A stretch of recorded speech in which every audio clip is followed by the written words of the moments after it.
हमारे पास ना सरकारी कलम है और ना सरकारी कुर्सी है और ना सरकारी वर्दी है। उसके बाद हमने जनता दल के रूप में वोट दिया। हमने सोचा कि हम सेकुलर बन के वोट दे दें, ये हमारा भला कर देंगे। हमने अपने में से अपना अमीर हमने नहीं चुना तो हम हमारी जो है सरकारी कुर्सी, सरकारी कलम और सरकारी वर्दी छीनती चली गई। हत्या के हालात ये हो गए कि आज हम खड़े होने काबिल भी नहीं है, हम किसी से मुकाबला करने काबिल भी नहीं बचे, क्योंकि ना तो हमारे पास सरकारी कलम है और ना हमारे पास सरकारी वर्दी है और ना हमारे पास सरकारी कुर्सी है। क्योंकि ये तीन चीजें जो हैं हमें ताकत देती हैं। अल्लाह के बाद अगर कोई ताकत देता है तो दुनिया में ताकत देगा तो सरकारी कलम और सरकारी कुर्सी और सरकारी वर्दी ताकत देगी। हमने एक तरह कहीं नहीं सोचा, हमने सोच लिया कि सुबह को उठे, हम अपने काम पे गए, ऑर्डर देके कि 1 किलो गोश्त भून लेना और शाम को जो है आए और हमने अपने बिस्तर में आराम से रामधाम जो होटलों पे बैठे, जो वक्त बचा होटल पे बैठ गए, 5 रुपए 10 रुपए की चाय बनवा ली और ईरान और कुरान की बात करने लगे। आज ईरान में क्या हुआ, आज इराक में क्या हुआ। लेकिन उस शख्स को मैं कहना चाहता हूँ कि पहले अपने हालात को देखो, अपनी समझ जाओ। वो चीजें माइक से नहीं कही जाती, अब भी समझ जाओ अगर होश है तुम्हें तो। क्योंकि बिना सियासत के कुछ नहीं होने वाला, बिना सियासत के कुछ नहीं होने वाला। यहाँ के मुख्यमंत्री आदित्यनाथ जी अगर आज रात को ऐलान कर दे, मैं शॉर्ट में बात करते चला जा रहा हूँ तो अगर वक्त आ गया, अगर यहाँ के योगी जी आज शाम को एक ऐलान कर दे कि कल को कोई शराब की दुकान इस उत्तर प्रदेश में नहीं खुलेगी तो क्या कोई ताकत है तो खुल जाएगी? बोलने का कोई हिम्मत है तो ताकत किसकी होगी भाई? तो सरकारी कुर्सी की ताकत हुई ना, तो सियासत की ताकत हुई ना। तो हम कैसे बोल रहे हैं कि सियासत तो बेकार है?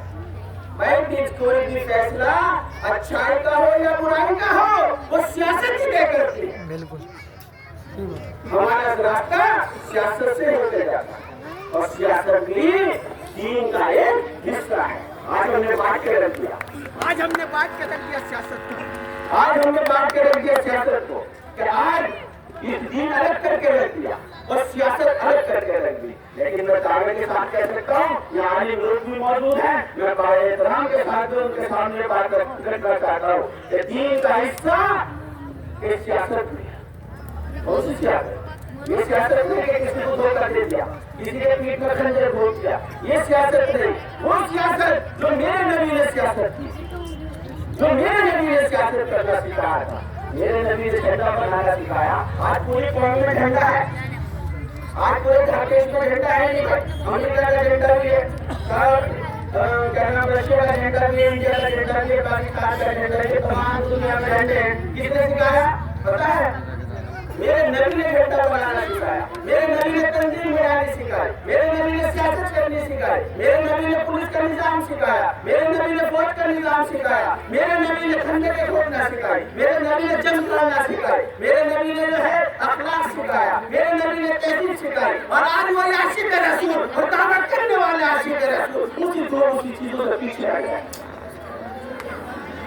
हमें शर्म आनी चाहिए, हमें शर्म आनी चाहिए।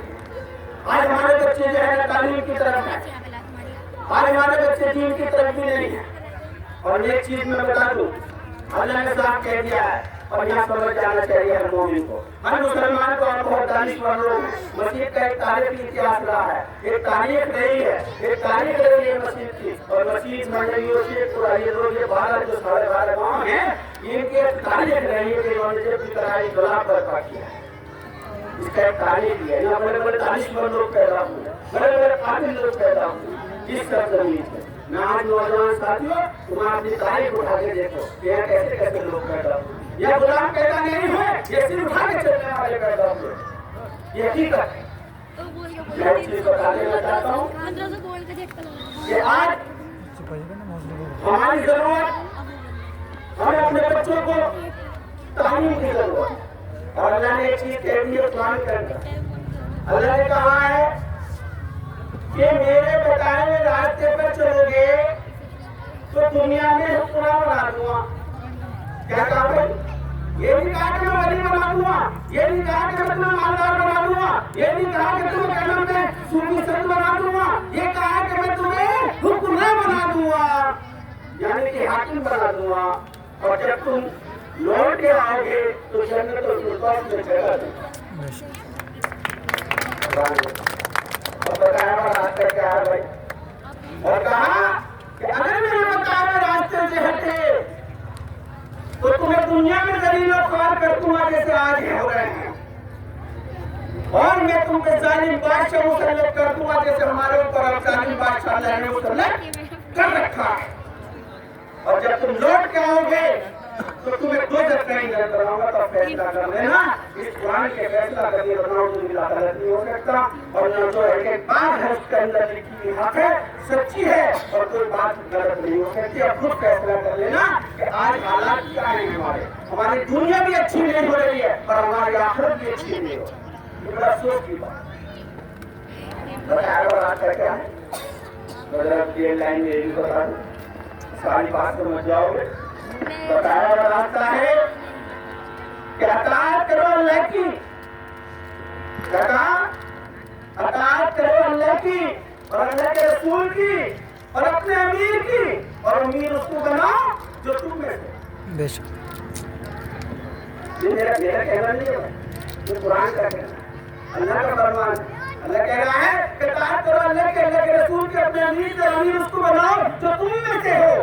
तो खुद फैसला कर लेना कि हम अपने अमीर कहाँ चुन रहे हैं। तो भाई मैं आप लोगों से यही कहूँगा कि अच्छी दारदार बातें नहीं करना है। मैं इतना कहूँगा कि हमारे सारे पुलिस साहब 12 साल से हमको तो काम साथ कर रहे हैं पार्टी के अंदर। मैं भी 2012 से जुड़ा था पार्टी में, ये भी 2012 से जुड़े हुए हैं लगभग पार्टी में, और बहुत ईमानदारी से पार्टी का काम कर रहे हैं। और इंशाल्लाह अगर ये लड़ने का आप लोग इनको लड़ाएंगे तो पार्टी इनके साथ हर तरीके से करिए, तन मन धन से इनके साथ पार्टी करिए, तन मन धन से। लेकिन पहले आपका फैसला पहले होगा, आपका फैसला जो होगा मान्य होगा, आपका फैसला पहल आपकी होगी। अगर आप लोग चाहेंगे कि शाहिद मलिक को हम लड़ाएं तो पार्टी आप बिल्कुल पूरा करेगी, और पार्टी शाहिद मलिक साहब के साथ।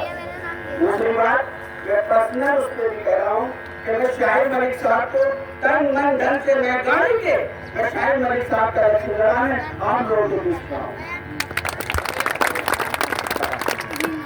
दूसरी बात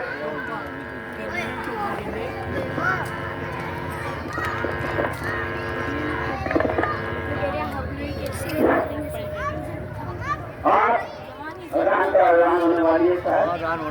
मैं इस शेर के साथ अपनी बात करने को बहुत मौका आएंगे इंशाल्लाह। मैं इस शेर के साथ अपनी बात करता हूँ। ये शेर दिल में उतार लेना अपने, इस जहन में उतार लेना अपने शेर कि तूने चाहे नहीं हालात बदल सकते थे, तूने चाहा ही नहीं हालात बदल सकते थे, मेरे आंसू तेरी आंखों से निकल सकते थे। आज से इतने ज्यादा है वतन में अपने, खून से छपकर कई अखबार निकल सकते थे। तूने अल्फाज की तासीर को परखा ही नहीं, नर्म लहजे से पत्थर भी निकल सकते थे। तुम तो ठहरे रहे झील के पानी की तरह, काश दरिया भरते तो आगे निकल सकते। और एक चीज हम लोग बता दूं, आज हालात क्या हो गए शेर के साथ कि हम ही को कातिल कहें कि दुनिया हमारा ही कत्लेआम होगा। बड़ी हकीकत का शेर किसी ने अब से 20 साल पहले शेर कहा था, लेकिन आज ये शेर हकीकत हो रहा है कि हम ही को कातिल कहे कि दुनिया हमारा ही कत्लेआम होगा, और हम ही कुएं खोदते फिरेंगे, हम ही पे पानी हराम होगा। आज हम पे पानी हराम, आज हमको वो चीजें हराम करी जो हमने बनाई, आज हमने वो इमारत बना रखी है, हमने वो कीमती माल डाले, उनमें जाना हमारा हराम कर दिया गया है। आज हमें वहाँ पर जाने पर पाबंदी है। आज वो मस्जिद हमने अपनी इबादत के लिए बनवाई, उसमें हमारी नमाज पढ़ने इबादत करना उसके लिए हमें मना कर दिया गया है। हमने तमाम चीजें बनाई हमें उसमें जाने से मना कर दिया गया है। हमारी अपनी जो संपत्ति है, जो हमने अपनी ईमानदारी खून पसीने की संपत्ति है, बस वोट के नाम करी थी, जो हमारे बुजुर्गों ने नाम करी थी, आज उनको छीनने का जो हथियार बनाया जा रहा है। जबकि हमारी कौम के लोगों, तुम्हारी आंख बिल्कुल खोल लो, वरना आज तक हमारी मस्जिदें यहाँ सलामत रहेंगी, ना हमारी मदरसे सलामत रहेंगे, और हमारी जो है हमारी नस्लें भी सलामत नहीं रहेंगी। अगर नस्लों को बचाना है तो हमें तीर और तलवार चलाने की जरूरत नहीं है। आज वोट का टाइम है, अपने वोट को मुत्तहिद कर लो, एकता कर लो, और ये नकली सेकुलरिज्म खत्म कर दो, खत्म कर दो। ये कांग्रेसियों है, समाजवादियों, ये जब उनका लाल मरता है, कोई यादव मरता है तो अखिलेश यादव उसके लिए दर्द पैदा करते हैं, और जब हमारा कोई लाल मरता है तो किसी के सामान पे जाके तुम्हारे लिए आता सबके मुंह में नहीं जम जाती है। बताओ मैं गलत कह रहा हूँ क्या? सही बात है। जब तक तुम इस तरीके से अपने वोट को बंटवारा करते रहोगे, अगर आ जाओ एक पहले चले आ जाओ, अपना एक कायद चुन लो, किसी को भी चुन लो, अपना एक अमीर चुन लो। मैं नहीं कहूँगा आप डॉक्टर अयूब को चुनो, मैं नहीं कहूँगा सभी ओवैसी साहब को चुनो, मैं नहीं कहूँगा बदरुद्दीन अजमल को चुनो, सिर्फ एक को अपना अमीर चुन लो और आ जाओ। तुमने कोई ठेका नहीं ले रखा बीजेपी को हराने का, ये ठेकेदारी खत्म कर दो, हराने जिताने, ये ठेकेदारी खत्म कर दो, ना तुम्हारे हराने जिताने से कुछ होगा। तुमने जितना हराना था हराया, जितना हराने का नाम लिया उतनी बीजेपी मजबूत होकर जो है सेंटर में बैठ गए, तमाम प्रदेश में बैठ गए। जिस दिन तुम इसका नाम लेना छोड़ दोगे, जिस दिन तुम हराने की बात करना छोड़ दोगे, जिस दिन जो है ये अपने हाथ नेत और नाबूद धरती में दफन हो जाएगी, उसी दिन धरती में दफन हो जाएगी। आप बात करो वोट देने की तो अपने बच्चों के मुस्तकबिल के लिए बात करो, अपने बच्चों के भविष्य के लिए बात करो, अपने बच्चों के तालीम के लिए बात करो, अपने बच्चों को डॉक्टर बनाने की बात करो, अपने बच्चों को वकील बनाने की बात करो, अपने बच्चों को आलिम बनाने की बात करो, उसके लिए वोट। ये हराना और जिताना छोड़ दो। हमने जितना हराना और जिता लिया, हमने ठेकेदारी कर रखी है। यादव आएंगे तो हम हमारे पार्टी को वोट देंगे, हमें जिम्मेदारी दे देंगे, दलित आएंगे तो हमें जिम्मेदारी दे देंगे, और खुद बीजेपी के अंदर वोट देने बात करेंगे। ये जबरदस्ती का ठीक है, आप लोग छोड़ देता ये खत्म करो मेरे साथ, हमें इसके साथ अपनी बात खत्म करता हूँ। खुदा हाफिज़। बहुत बहुत शुक्रिया, बहुत अच्छी बात हमारे जिला के कामयाब लोगों के बीच में रखी है, और जो बानी बिल्कुल सही है वो बिल्कुल हक और सच है कि जब तक हम सियासत काम थे तो मैदान में थे, जब सरकारों से हुकूमत किया करते थे तो हम लोग मैदान में थे, और आज एक वोट ये वोट और एक नहीं रहा, सिर्फ एक अंदर जाके सिर्फ एक बटन दबाना है, मगर आज हम लोग मैदान में नहीं, आज हम घर में हैं। तो सियासत इस्लाम का एक अहम हिस्सा है, क्योंकि जो बात अभी जनाब साहब हमारे बता रहे थे कि सियासत एक इस्लाम का अहम हिस्सा है। हमारे नबी ने सियासत की है, और पहले जो सियासत हुआ करती थी वो मस्जिद के मिंबर से बैठकर सियासत हुआ करती थी, और आज अगर कोई आलिम कोई हाफिज हमारे बीच में आकर अगर दो लफ्ज़ यहाँ कह रहे तो कहेंगे कि भाई इसका सियासत से क्या मतलब है। सियासत एक इस्लाम का अहम हिस्सा है। जब हमारे नबी पाक सल्लल्लाहु अलैहि वसल्लम में पत्थर कोड़ा डाला जा रहा था, कोई मजलूम कोई दीवाना बता रहा था, तो हमारे नबी ने मक्का छोड़कर और क्या नाम मदीना हिजरत की। क्यों? क्योंकि वहाँ लोग कोई वैसी कोई दरिंदा इस तरीके से कोई पत्थर डाल रहा था, कोई कोड़ा फेंक रहा था। क्यों? क्योंकि मदीना गए और मदीना जाकर सियासत की, और सियासत ये की कि अपना हाथ बढ़ा दिया और दूसरों का पेट अपने हाथ में गया। क्योंकि अरबी में वोट को देश कहते हैं, और इंग्लिश में वोट कहते हैं, और हिंदी में कहते हैं। और जब सरकारी मदीना बन गया है तो फिर इस्लाम की दावत देना शुरू कर दिया। तो यही हम अगर नबी के तरीके पर चलकर सियासत करेंगे तो इंशाअल्लाह हम यहाँ भी कामयाब होंगे और आगे भी कामयाब होंगे। और मैं 15 साल से ये लोग सभी जानते हैं मैं सियासत जो कर रहा हूँ, मैं नबी के तरीके पर सियासत कर रहा हूँ, कौम के लिए खिदमत कर रहा हूँ, क्योंकि मेरा कौम से बहुत बड़ा एक रिश्ता है, क्योंकि अपनी कौम की खैरखाई करना, देखभाल करना एक दीन का एक रिश्ता है, और मैं उसी हिसाब से कौम के लिए मेहनत कर रहा हूँ। मैं कभी जंतर मंतर धरना देने जा रहा हूँ, कभी बिजनौर जेल से धरना दे रहे हैं, कभी हम लखनऊ जा रहे हैं, तो सिर्फ कौम के लिए। और जो भी लोग हमारे बीच आते हैं ये सब हमें गोल वोट देते हैं, एक वादे करते हैं, और जो वादा करता है वो कभी पूरा नहीं करता। क्योंकि सन 2012 में अखिलेश यादव ने जो हज़ार कर देने का वादा किया था वो आज तक पूरा नहीं किया। और इसी तरीके से जो लोग आएंगे हमारे बीच में वो सब वादे करते हैं, मगर हमें मुसलमानों को जो कुछ देना नहीं है। जब तक हम अपना वजूद अपना कायम नहीं बनाएंगे। अगर हम कहीं सफर में जा रहे हैं तो हमारे नबी ने बता दिया कि आपने जो सफर कर रहे हो उसको अपना अमीर बना लो, अपना अमीर चुन लो। अगर हम कहीं सफर में कर रहे हैं, इसी तरीके से मस्जिद में जो जमात आती है उसमें एक अमीर होता है, तो इसी तरीके से हमें एक अपना अमीर चुनने की बहुत जरूरत है। तो मैं इरफान भाई को फिर से दे रहा हूँ। उसकी एक बात रही थी, तो लोग ये सोचते हैं कि पीस पार्टी का कोई वजूद नहीं है। थोड़ी सी एक बात कह दूँगी, तो लोगों के दिमागों में चलती है कि पीस पार्टी किसी में खत्म है, पीस पार्टी का कोई वजूद नहीं। लेकिन मैं बता दूँ 2017 से लेकर अब तक अगर कोई आज भी प्रदर्शन या आजम खान के खिलाफ के लिए तो आजम खान की हमदर्दी के लिए कोई बात करी है या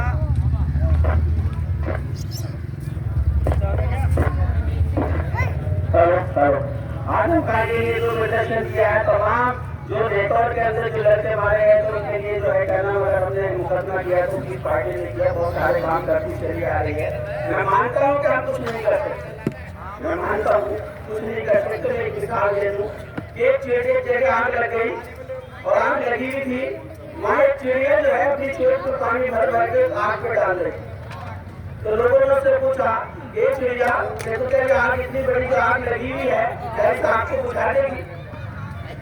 तो चिड़िया का देखिए जवाब कितना बढ़िया जवाब, समझने की बात है। चिड़िया का कितना बढ़िया जवाब था कि मुझे पता है कि मुझसे आग नहीं बुझेगी, मुझे मालूम है कि ये जो आग है मुझसे नहीं बुझेगी, लेकिन अल्लाह का फजल और करम है कि जो मेरा जो नाम है वो आग बुझाने वालों को लिखा जाएगा।